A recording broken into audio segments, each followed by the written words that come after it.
Hello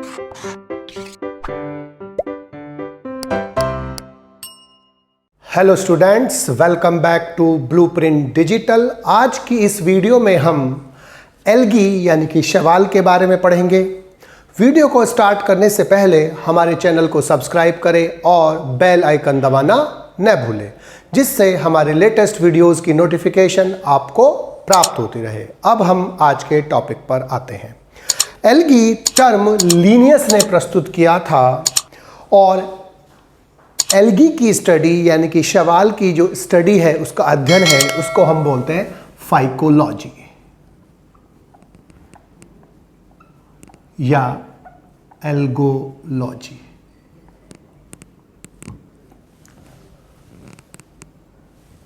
क्योंकि phyco word शैवाल के लिए यानी कि एल्गी के लिए लगाते हैं और लॉजी का मतलब स्टडी यानी कि अध्ययन। तो शैवालों का अध्ययन यानी कि एल्गी की स्टडी को हम फाइकोलॉजी या एल्गोलॉजी कहते हैं। और फ्रिश्च जो है फादर ऑफ फाइकोलॉजी है, एल्गोलॉजी है, जबकि father of Indian phycology M.O.P. Younger है। जो एल्गी है वो एल्गी की जो डेफिनेशन है, एल्गी का जो परिभाषा है, हम उसे क्या कह सकते हैं? एल्गी क्लोरोफिल युक्त यानी कि हरित लवक युक्त थैलॉइड ऑटोट्रॉफिक प्लांट्स हैं, यानी कि स्वपोषी थैलसाभ यानी कि थैलॉइड प्लांट है, पादप है, जिनमें सेलवाल सामान्यतः सेलुलोज और पैक्टिन की बनी होती है और जिनमें यूनिसेलुलर से मल्टीसेलुलर प्लांट बॉडी होती है, जिनमें यूनिसेलुलर और नॉन जैकेटेड सेक्स ऑर्गन्स, कभी कभी मल्टीसेलुलर और जैकेटेड सेक्स ऑर्गन्स होते हैं, और जिनमें खास बात क्या होती है? एम्ब्रियो अवस्था अनुपस्थित होती है। यानी कि एल्गी क्लोरोफिल युक्त यानी कि हरित लवक युक्त स्वपोषी पादप होते हैं, जिनमें सेलवाल सेलुलोज और पैक्टिन की बनी होती है, जिनमें बॉडी जो होती है एक कोशिकीय से लेकर बहुकोशिकीय तक हो सकती है, जो सामान्यतः समुद्री जल में या स्वच्छ जल में पाए जाते हैं, और जिनमें एक कोशिकीय नॉन जैकेटेड यानी कि विदाउट कवरिंग वाले और कभी कभी जैकेटेड और मल्टीसेलुलर सेक्स ऑर्गन्स पाए जाते हैं। और उनका विशेष लक्षण क्या है कि इनमें कभी भी एम्ब्रियो उपस्थित नहीं होता, भ्रूण उपस्थित नहीं होता। सबसे इम्पोर्टेंट कैरेक्टर एल्गी जो होते हैं वो सामान्यतः जलीय होते हैं, अर्थात एक्वेटिक होते हैं, या तो समुद्री जल में या स्वच्छ जल में पाए जाएंगे, कुछ नम भूमि पर भी पाए जाते हैं। दूसरा कि इनकी जो बॉडी होती है, इनकी बॉडी एक सिंगल सेल से लेकर मल्टीसेलुलर कॉलोनियल फॉर्म यानी कि निवाही, बहुकोशिकीय तंतु में भी हो सकती है, बहुकोशिकीय थैलाइड पेरेन्काइमा भी हो सकती है, और विभिन्न फॉर्म्स में इनकी बॉडी पाई जाती है, अर्थात ये थैलस ऑर्गेनाइजेशन में विभिन्नता प्रदर्शित करते हैं। एल्गी के चारों तरफ सेलवाल के ऊपर की तरफ म्यूकुलेजिनस शीथ प्रेजेंट होती है। तो इनकी जो सेलवाल होगी, सबसे पहले ये प्लाज्मा मेम्ब्रेन होगी यानी कि सेल मेम्ब्रेन,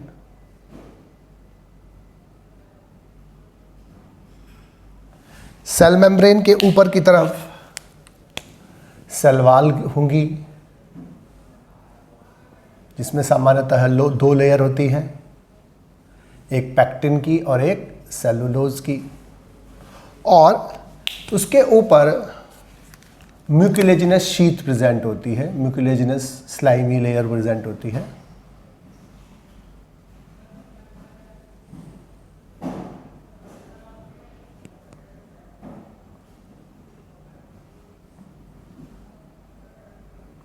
चिपचिपी एक शीथ लाइक स्ट्रक्चर्स प्रेजेंट होती है।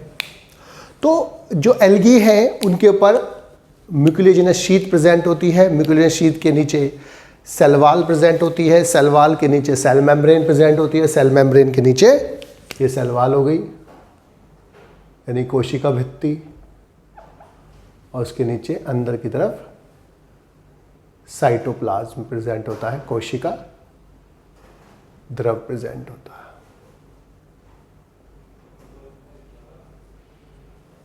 कोशिका द्रव प्रेजेंट होता है। अब जो सेल वॉल होती है उसमें 2 लेयर होती है। आंतरिक जो लेयर होती है वो सेलुलोजिक होती है, जो ये वाली लेयर है अंदर वाली वो सेलुलोज से बनी होती है।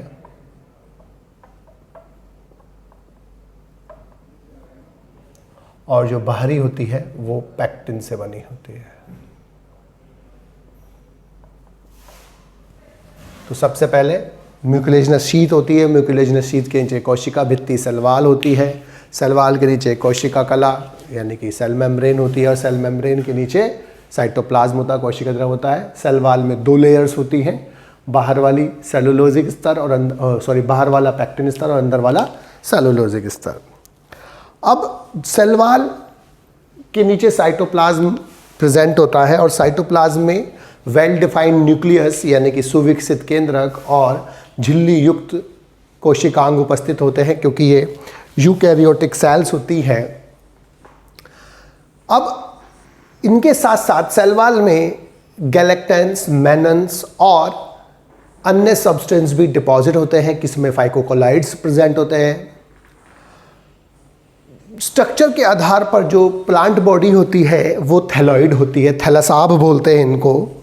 थैलॉइड बॉडी यानी कि थैलस का मतलब क्या होता है, जब किसी प्लांट बॉडी को हम वास्तविक जड़, तना, पत्ती में विभाजित नहीं कर सकते तब ऐसी प्लांट बॉडी को हम क्या बोलते हैं, थैलस कहते हैं। और इनका जो थैलस होता है वो विभिन्न फॉर्म्स में हो सकता है, कुछ सिंगल सेल होते हैं, कुछ मल्टीसेलुलर होते हैं, कुछ सिंगल सेल कॉलोनियल होते हैं, कुछ फिलामेंटस तंतु में होते हैं, कुछ पैरेन्काइमेटस होते हैं, और ये अलग अलग फॉर्म्स में प्रेजेंट होते हैं। इनमें टिश्यू सिस्टम यानी कि ऊतक तंत्र अनुपस्थित होता है, इनमें ऊतक उपस्थित नहीं होते। सिंपल पैरेन्काइमा सेल्स होती हैं अगर होती हैं।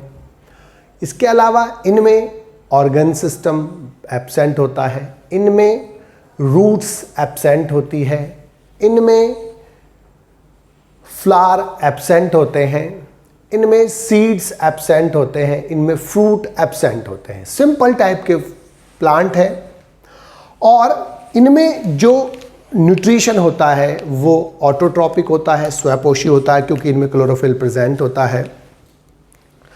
क्लोरोफिल में जो पिगमेंट होते हैं, क्लोरोफिल जो है वो ए हर जगह प्रेजेंट होता है, और बीटा कैरोटीन भी हर जगह प्रेजेंट होता है। तो ये 2 पिगमेंट जो होते हैं इनमें यूनिवर्सल पिगमेंट होते हैं, जो सब ग्रुप में पाए जाते हैं। बाकी किसी में क्लोरोफिल डी दिखाई देगा, किसी में क्लोरोफिल सी दिखाई देगा, और क्लोरोफिल कहीं पर बी दिखाई देगा। तो क्लोरोफिल ए सभी में होता है, बीटा कैरोटीन सभी में होता है, बाकी सब में चेंज होते हैं। फ्यूकोजेंथिन, ज़ेंथोफिल, ये सब अलग अलग टाइप के पिगमेंट अलग अलग ग्रुप में हो सकते हैं।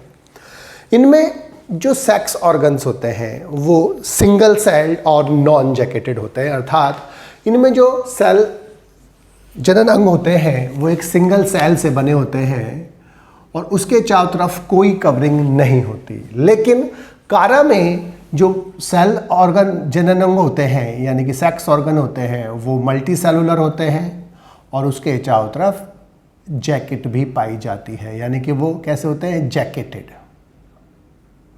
जैकेट एक स्टेराइल कवरिंग होती है, यानी कि जिसमें जनन की क्षमता नहीं होती, हम उसे स्टेराइल कहते हैं, और जिसमें जनन की क्षमता होती है उसे हम फर्टाइल कहते हैं। तो उसके चारों तरफ एक स्टेराइल जैकेट प्रेजेंट होती है। तो जो कारा है, कारा में जो जनन अंग होते हैं वो कैसे हैं, जैकेटेड एंड मल्टी सेलुलर, यानी कि बहुकोशिकीय और जैकेट युक्त।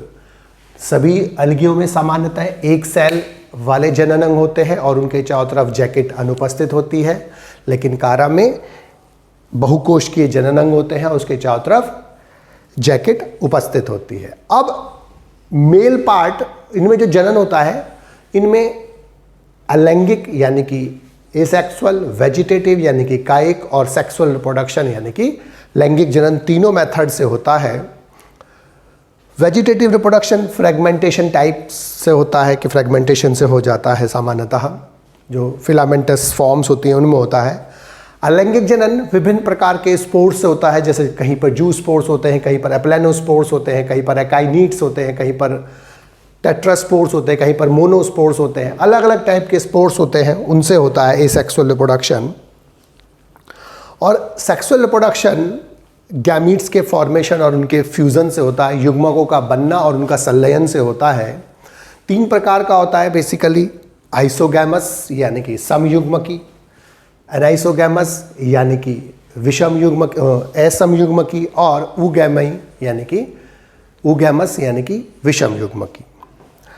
जो मेल पार्ट होते हैं उसमें वो एंथ्रीडियम कहलाते हैं, और फीमेल पार्ट जो होते हैं वो ऊगोनियम कहलाते हैं। तो मेल पार्ट एंथ्रीडियम होता है, इसके अंदर एंथ्रोजॉइड्स बनते हैं, और जो फीमेल पार्ट होता है ये ऊगोनियम कहलाता है, और ऊगोनियम के अंदर फीमेल पार्ट एग प्रेजेंट होता है। एंथ्रोजॉइड या स्पर्म और एग के फ्यूजन से जाइगोट बनता है, युग्मनज बनता है, और युग्मनज आगे जाकर नया ऑर्गेनिज्म बनाता है बिना एम्ब्रियो फॉर्मेशन के, अर्थात इनमें एम्ब्रियो का फॉर्मेशन नहीं होता।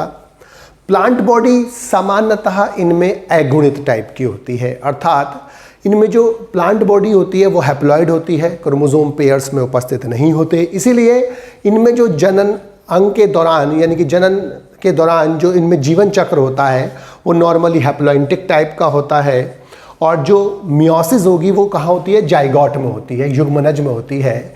लेकिन जो ब्राउन एल्गी हैं वो डिप्लॉइड होते हैं, और इनमें लाइफ साइकिल डिप्लॉइंटिक टाइप की होती है, और जो अर्धसूत्री विभाजन होता है वो युग्मकी होता है, यानी कि युग्मक के निर्माण के समय होता है। जबकि अधिकांश एल्गी में जो जनन के दौरान लाइफ साइकिल होती है यानी कि जीवन चक्र होता है वो हैप्लॉइंटिक टाइप का होता है, क्योंकि हैप्लॉइंटिक टाइप इसलिए होता है क्योंकि इनकी अधिकांशतः इनकी बॉडी हैप्लॉइड होती है, और हैप्लॉइड होने से, अगुणित होने से इनमें हैप्लॉइंटिक टाइप की लाइफ साइकिल होती है। हैप्लॉइंटिक टाइप की लाइफ साइकिल का मतलब क्या है कि जब जीवन चक्र की अधिकांश अवस्थाएं हैप्लॉइड होती हैं तो इसे हैप्लॉइंटिक यानी कि अगुणित टाइप का जनन चक्र बोलते हैं। जब अधिकांश अवस्थाएं डिप्लॉइंटिक होती है तब उसे डिप्लॉइंटिक टाइप लाइफ साइकिल बोलते हैं, यानी कि द्विगुणित। और जब दोनों लगभग बराबर होती है इसे बोलते हैं हैप्लोडिप्लॉइंटिक टाइप की लाइफ साइकिल। अब जो मियोसिस है, अर्धसूत्री विभाजन है, तो वो डिपेंड करता है लाइफ साइकिल किस प्रकार की है। अगर हैप्लॉइंटिक टाइप की लाइफ साइकिल होती है तो वो जाइगोट में होता है, और अगर वो डिप्लॉइंटिक टाइप की लाइफ साइकिल होती है तो मियोसिस जो होता है वो गैमीट्स के फॉर्मेशन के दौरान होता है, अर्थात युग्मकों के निर्माण के दौरान होता है। अब जो एल्गी है, इन एल्गी का जो क्लासिफिकेशन है वो बेसिकली इनके थैलस ऑर्गेनाइजेशन पर, प्रकाश संश्लेषी वर्णकों पर, फ्लैजिला की संख्या पर, संचित भोजन आदि गुणों पे आधार पर किया जाता है। और इसको 3 ग्रुप्स में डिवाइड किया जाता है, रोडोफाइसी, फियोफाइसी और क्लोरोफाइसी। रोडोफाइसी को रोडोफाइसी आर फॉर रेड मतलब लाल शैवाल होता है। फियोफाइसी भूरे शैवाल होते हैं, इन्हें कैल्प्स और सीवीड्स बोलते हैं। क्लोरोफाइसी क्लोरोफिल से याद रखना है, हमें हरे शैवाल होते हैं। ये इनका इवोल्यूशनरी क्रम भी है। और जो माना जाता है कि जो ब्लू ग्रीन एल्गी है यानी कि साइनोबैक्टीरिया है, उनसे रोडोफाइसी शैवाल विकसित हुए। तो ये इवोल्यूशनरी है, मतलब कि ये सबसे कम विकसित है, फिर ये उससे ज़्यादा विकसित है, और ये सबसे ज़्यादा विकसित है। और ये माना जाता है कि क्लोरोफाइसी से ही पादपों का निर्माण हुआ होगा, हरे शैवालों से ही हायर ऑर्गेनिज्म, हायर प्लांट्स का फॉर्मेशन हुआ। अब इनका जो कैरेक्टर है हम इनके अंतर के आधार पर पढ़ेंगे, इससे हमें याद रखना आसान हो जाता है। सबसे पहला है लक्षण, आवास यानी कि हैबिटेट। ये समुद्री जल में पाए जाते हैं मुख्यतः, लेकिन बैट्रैकोस्पर्मम स्वच्छ जल में पाया जाता है, और पोरफायरिडियम लैंड पर पाया जाता है, थल पर पाया जाता है। थैलस संगठन में ये बहुकोशिकीय होते हैं, परंतु पोरफायरिडियम एक कोशिकीय होता है। प्रकाश संश्लेषी वर्णक इसमें क्लोरोफिल ए, क्लोरोफिल डी, और बीटा कैरोटीन होता है, क्योंकि क्लोरोफिल ए बीटा कैरोटीन तो सब में होगा। साथ में आर फाइकोइरिथ्रिन और आर फाइकोसाइनिन भी प्रेजेंट होता है, और इनकी अधिकता के कारण इनका कलर रेड दिखाई देता है, क्योंकि क्लोरोफिल ए से जो कलर दिखाई देता है वो ग्रीन दिखाई देता है, लेकिन इनकी संख्या फाइकोइरिथ्रिन की ज़्यादा होती है, फाइकोसाइनिन की ज़्यादा होती है, इसलिए इसका कलर रेड दिखाई देता है। संचित भोजन फ्लोरिडियन स्टार्च होता है, जो एक प्रिमिटिव टाइप का स्टार्च होता है। सेलवाल यानी कि कोशिका भित्ति सेलुलोज और पैक्टिन पदार्थों की बनी होती है, लेकिन साथ साथ अगार अगार, कैरेंजेनिन और फ्यूनोरी नामक अन्य सब्सटेंस भी प्रेजेंट होते हैं। फ्लैजिला इनमें अनुपस्थित होते हैं, अर्थात इनमें चल अवस्थाएं अनुपस्थित होंगी। जनन कायिक यानी कि वेजिटेटिव, अलैंगिक यानी कि एसेक्सुअल और लैंगिक यानी कि सेक्सुअल रिप्रोडक्शन तीनों मेथड से होता है। अलैंगिक जनन मोनोस्पोर्स, कार्पोस्पोर तथा टेट्रास्पोर्स द्वारा होता है। लैंगिक जनन ऊगैमस टाइप का होता है, यानी कि विषम युग्मकी होता है। नर जनन अंग स्पर्मेटेंजिया बोलते हैं, जिनमें स्पर्मेटिया मेल गैमिट्स का फॉर्मेशन होता है, और मादा जनन अंग कार्पोगोनिया कहलाते हैं। जीवन चक्र इनमें सामान्यतः ट्राइफेसिक होता है, यानी कि 3 फेजेज होती है, जिसमें से 2 हैप्लॉइड, 1 डिप्लॉइड, तीनों हैप्लॉइड, 2 डिप्लॉइड, 1 हैप्लॉइड, इस टाइप से हो सकती है।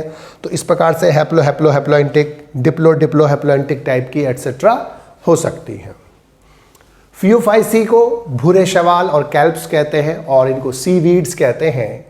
ये मुख्यतः समुद्री जल में ही पाए जाते हैं, और इनका थैलस संगठन में ये बहुकोशिकीय होते हैं, तंतु में होते हैं, फिलामेंटस होते हैं, और ये 60 मीटर तक बड़े हो सकते हैं। लार्जेस्ट ब्राउन एल्गी जो है वो मैक्रोसिस्टिस है, और ब्राउन एल्गी का जो थैलस होता है वो 2 भागों में बटा हुआ होता है। एक ऊपरी भाग जो पत्ती जैसा होता है, इसे हम बोलते हैं स्टाइप, और नीचे वाला पार्ट जो होता है वो ये ऊपर वाला पार्ट लेमिना कहलाता है, और नीचे वाला पार्ट स्टाइप कहलाता है। इसमें ट्रम्फेट हाइफी प्रेजेंट होते हैं, जो सीव ट्यूब के समान होते हैं और फूड के कंडक्शन में हेल्प करते हैं, क्योंकि बॉडी बहुत बड़ी होती है, इसलिए यहाँ पर जो फूड बनता है उसको नीचे के पार्ट तक ले जाने के लिए इनमें ट्रम्फेट हाइफी उपस्थित होते हैं। प्रकाश संश्लेषी वर्णक क्लोरोफिल ए है, क्लोरोफिल सी है, और बीटा कैरोटीन तो होना ही होना है। साथ में फ्यूकोजेंथिन प्रेजेंट होता है, और फ्यूकोजेंथिन की मात्रा ज़्यादा होती है, इसीलिए इसका कलर जो होता है वो ब्राउन कलर का होता है, भूरे कलर का होता है। स्टोर फूड यानी कि संचित भोजन लैमिनेरिन और मैनिटोल होता है। सेलवाल सेलुलोज तथा पैक्टिन की बनी होती है, लेकिन साथ साथ उनमें फाइकोकोलाइड, फ्यूक्यूनिक अम्ल, अल्गिनिक अम्ल आदि भी उपस्थित होते हैं, और ये फाइकोकोलाइड इन्हें डेसिकेशन यानी कि सूखे से और इनको झटके से इनकी रक्षा करते हैं। फ्लैजिला इसमें 2 होते हैं जो असमान होते हैं, एक छोटा और एक बड़ा, और वो कैसे होते हैं, पार्श्वी होते हैं, यानी कि साइड में होते हैं, लेटरल साइड में होते हैं। जनन इनमें कायिक, अलैंगिक और लैंगिक तीनों प्रकार से होता है। अलैंगिक जनन जूस्पोर्स, टेट्रास्पोर्स एवं मोनोस्पोर्स से होता है, और लैंगिक जनन तीनों प्रकार से हो सकता है, समयुग्मकी यानी कि आइसोगैमस, असमयुग्मकी यानी कि एनाइसोगैमस, और विषम युग्मकी यानी कि ऊगैमस। लाइफ साइकिल इनमें इंपॉर्टेंट है कि इनकी लाइफ साइकिल मुख्यतः क्या होती है, डिप्लॉइंटिक टाइप की होती है, क्योंकि इनकी प्लांट बॉडी डिप्लॉयड होती है, द्विगुणित होते हैं ये, और इसीलिए इनमें जो अर्धसूत्री विभाजन होता है वो युग्मकों के निर्माण के समय यानी कि युग्मकी प्रकार का होता है, और लाइफ साइकिल डिप्लॉइंटिक टाइप। क्लोरोफाइसी ये स्वच्छ जल में पाए जाते हैं मुख्यतः, लेकिन कुछ समुद्री जल में और नम मृदा में भी पाए जाते हैं।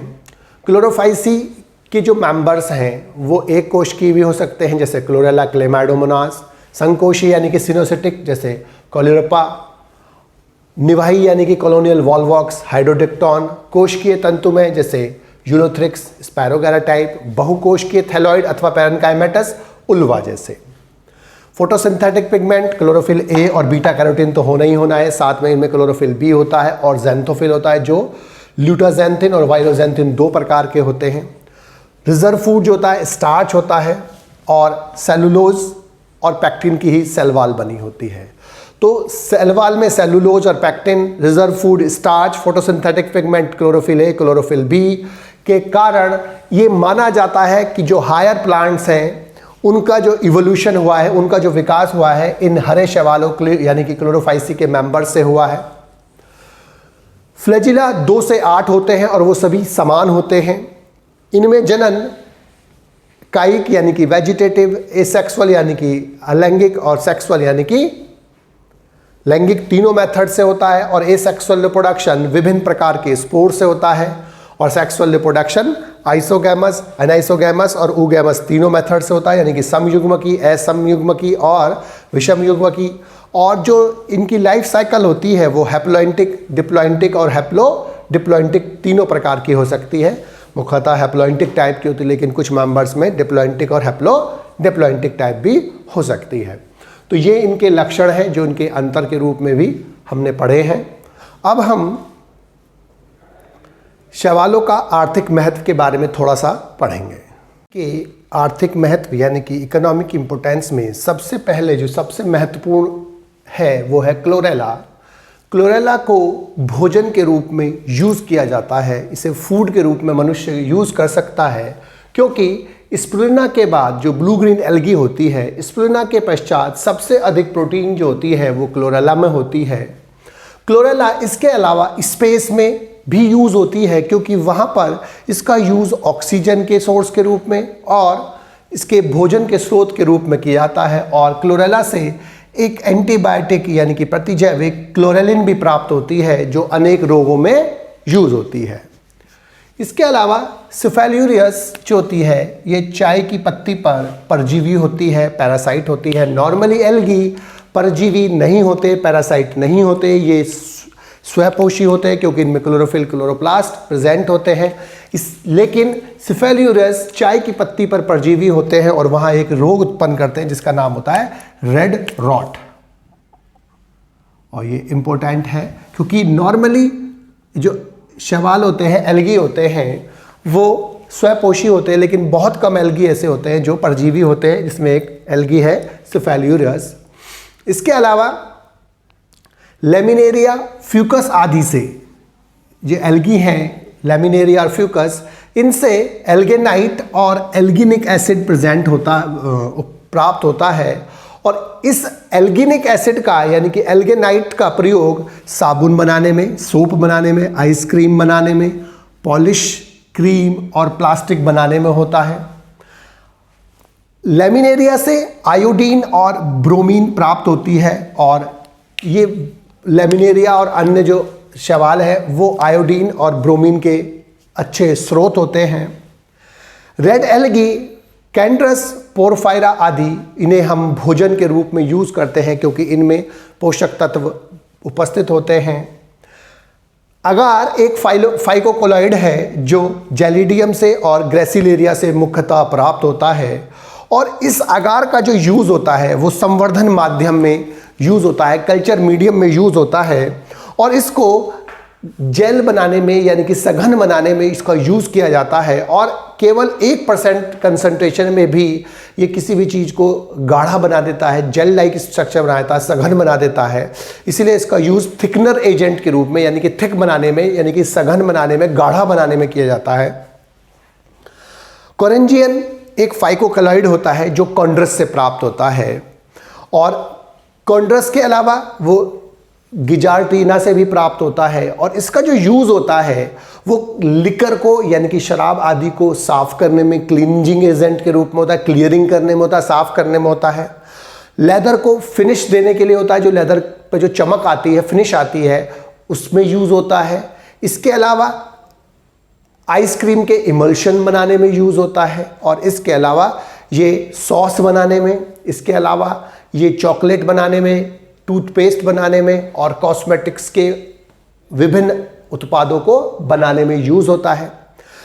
रोडोमेला और पॉलीसाइफोनिया जो होते हैं वो ब्रोमीन के प्रमुख स्रोत होते हैं। और रोडोमेला से और पॉलीसाइफोनिया से अच्छी मात्रा में ब्रोमीन प्राप्त होती है। बच्चों, आज की इस वीडियो में बस हम इतना ही पढ़ेंगे। हमारी इस वीडियो को आप लाइक करें और अपने दोस्तों के साथ शेयर करें। यदि आपका कोई डाउट है तो आप हमें कमेंट करके बता सकते हैं। इस अध्याय को और अच्छे से पढ़ने और समझने के लिए आप चित्रा प्रकाशन की बुक एक्टिव जीव विज्ञान की सहायता भी ले सकते हैं।